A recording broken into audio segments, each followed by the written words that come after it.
Like a lot of journalists, I entered journalism because I liked writing. Then I realised that I probably wasn't a very good journalist. And I got frustrated and began writing what became the Book of Lost Things. This is the second time I've been here in 6 months. As readers, people are being entertained by books in which violence happens, by books in which people suffer. And we don't pick up a thriller or a mystery book to think, my gosh, I hope I'm going to have a long, intense, lesson upon morality and violence and the careful use of it.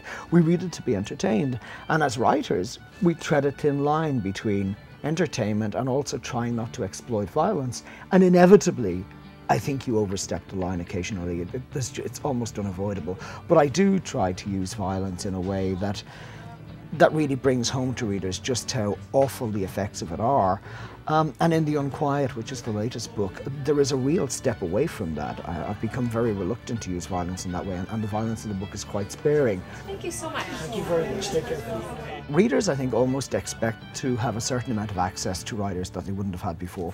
Diane Marie is my first. The thing I get from book signings is the sense that I'm not writing in isolation. Yeah, it's good to meet you again. When I began reading, it would never have struck me that I could write to an author or that I would meet an author in person. I just felt they were very inaccessible people.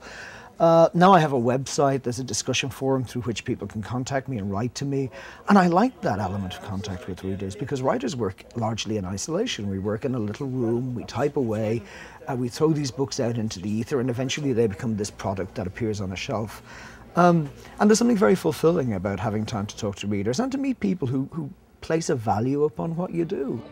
And I've always tried to write books that I can be proud of, that I can stand over and that are intensely personal to me. So I've tried to explore themes that matter to me, whether they're grief or loss, or in the Unquiet, whether they're about the treatment of people within certain sections of the prison service, whether they're about children being tormented or abused.